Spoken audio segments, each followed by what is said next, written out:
You're listening to the Emotional Abuse Recovery Podcast, episode number 2. Have you discovered your ex is a narcissist? Do you feel completely blindsided, hurt, and angry? Let me tell you, I experienced this too. The fog was lifted, sure, but I was overwhelmed with so many emotions and didn't know how to move forward to heal.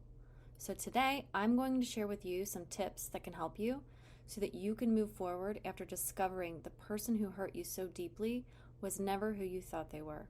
So stay tuned. Welcome to the Emotional Abuse Recovery Podcast, a podcast specifically designed to help you heal after a toxic or narcissistic relationship. This podcast teaches you to use your subconscious mind to go from feeling stuck to set free. In here, you will learn how to use the power of your own mind to free yourself from emotional pain, move forward with confidence, and experience the inner peace you deserve in your healing journey after emotional abuse. I'm your host and subconscious reprogramming coach, Allison Dagny. So let's get started. All right, so whether you were married or were in a relationship with a narcissist, you know the after effects that the trauma brings.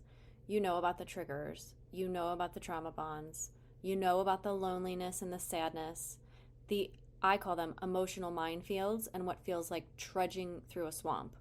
But one thing I'd like to share with you that many people don't recognize are the habits we walk away with and how to break them. Okay, so let's talk about habits. A habit is defined as a usual way of behaving, right? Something that a person does a lot, often, in a regular and repeated way. And you know what this is. You have habits of checking your phone throughout the day, brushing your teeth in the morning, getting your coffee. It really is just something we do without much thought. The problem is, when we've been with an abusive person or a narcissist or someone who has hurt us, we have established other habits that we need to get out of immediately, and those are habits of thought. So, as you probably already know, regardless of the amount of time we spent enduring the destructive abuse of a narcissist, we were all being conditioned, whether it was 1 year or 25 years. My experience with narcissistic behavior showed me that a narcissist has 2 jobs in mind when they're with you, and these are 1, to destroy your self-worth, and 2, to condition your mindset and your behavior. And both of these things have one goal in mind for them, which is control. I first want to talk about how this happens and then how to fix it.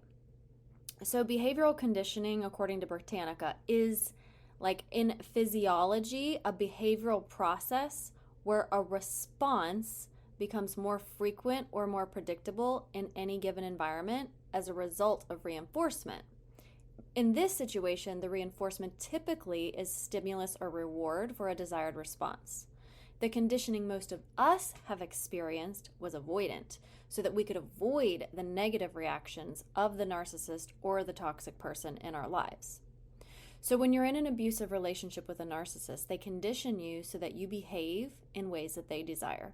Their goal is to get control, and in doing that, we get hurt because of all the different abuse tactics that they use.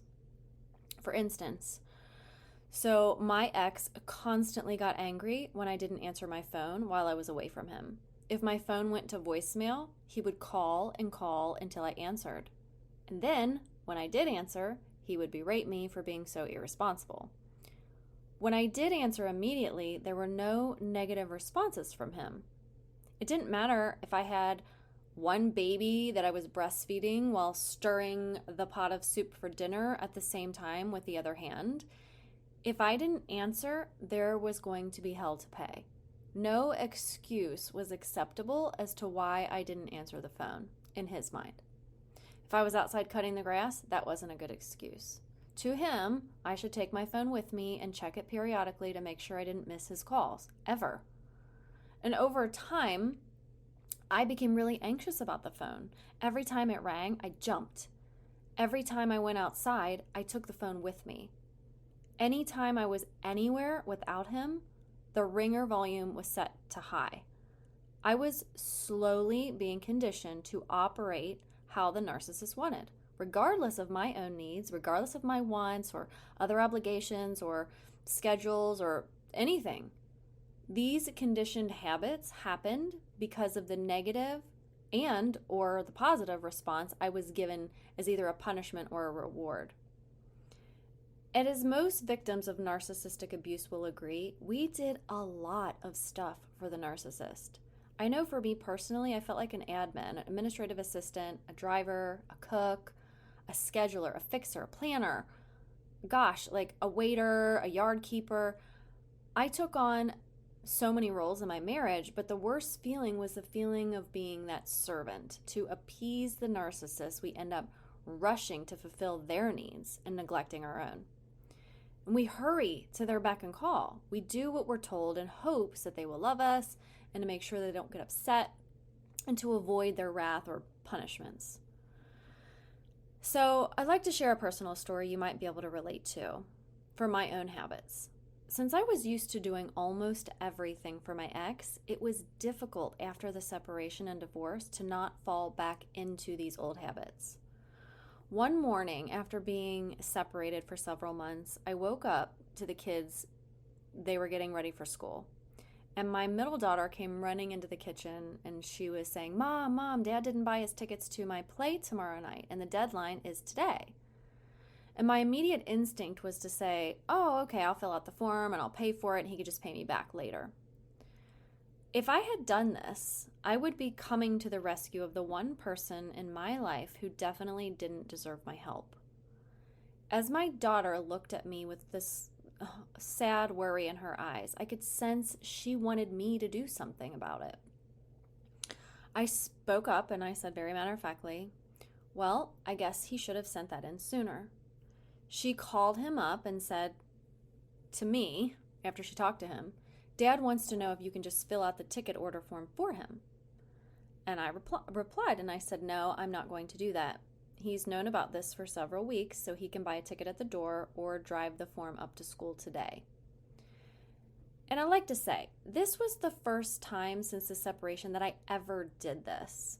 Prior to this, I could list several examples of me rescuing him time after time and doing the things that I knew he wanted me to do.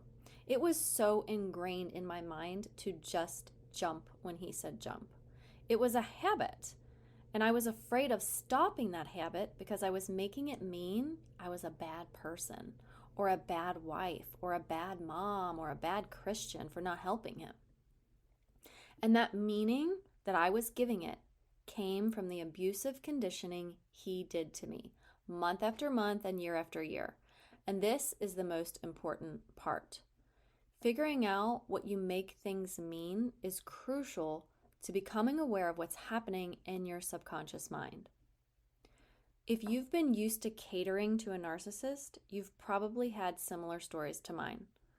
But what most people want to know is, how do I stop it? And here's my suggestion. First, you need to figure out what you're making it mean if you don't cater to the narcissist. If you are somewhere that you can get out a piece of paper and a pen right now, I'd love for you to write this down. And here's what I want you to write. What does it mean? Those simple words. You can ask yourself these questions about all kinds of things. What does it mean if I do or don't do this thing or that thing or whatever it might be? You're asking yourself, what are you making it mean? We all have stories and we all have things that we tell ourselves. And a lot of this comes from our programming. So like me, you might have subconscious thoughts in your mind that say things like, you're rude, you're not helpful, you're not considerate. So what you do is you write all of these things down for whatever you're making it mean. My answers will be different from yours, so it's important to figure out all the things that you make it mean if you stop the behaviors to rescue and help the narcissist. Once you have figured that part out, the next step is really easy. All you do is give yourself some examples that those thoughts aren't really true. Give examples of times that you weren't rude and that you were helpful. Think of times when you were and are considerate. I could think of lots of times I was the very opposite of the painful beliefs I was carrying around. The problem then was that the painful thoughts I had were just running on autopilot.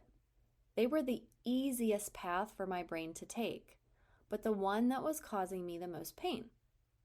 I had to get myself off of the autopilot of thinking so that I could stop feeling so bad and then change my behaviors.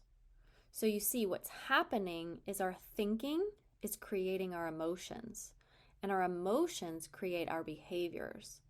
So in order to stop feeling the way we no longer want to feel, we have to be in awareness of our thoughts and start to question them. When you do this, you start to show your subconscious mind a different possibility, one that isn't on the painful autopilot of thinking. And that is how we start to feel better and take back our power. No one wants to be under the control of a narcissist.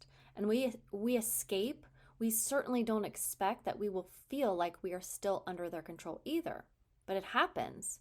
And years of abuse and conditioning and programming affect us all. And we have to take back control of our inner world so that we're not giving that power away to anyone else. So, I hope you will give this a try. I hope you can start to be in awareness of your thoughts and start to question them, asking what you're making things mean. And if you'd like to know more about subconscious reprogramming work and explore doing this with me one-on-one, click the link in the description and set up a free clarity call with me today. Here's to believing in you. Thank you for being here with me today in the Emotional Abuse Recovery Podcast. I hope you found value here with me. If this podcast episode was helpful to you, I'd love for you to hit subscribe and leave me a review. My goal is to help you go from feeling stuck to set free. You can find me on Instagram and Facebook, and you can check out whentearsleavescars.com for more resources and information to help you with your own emotional abuse recovery. Until next time, here's to believing in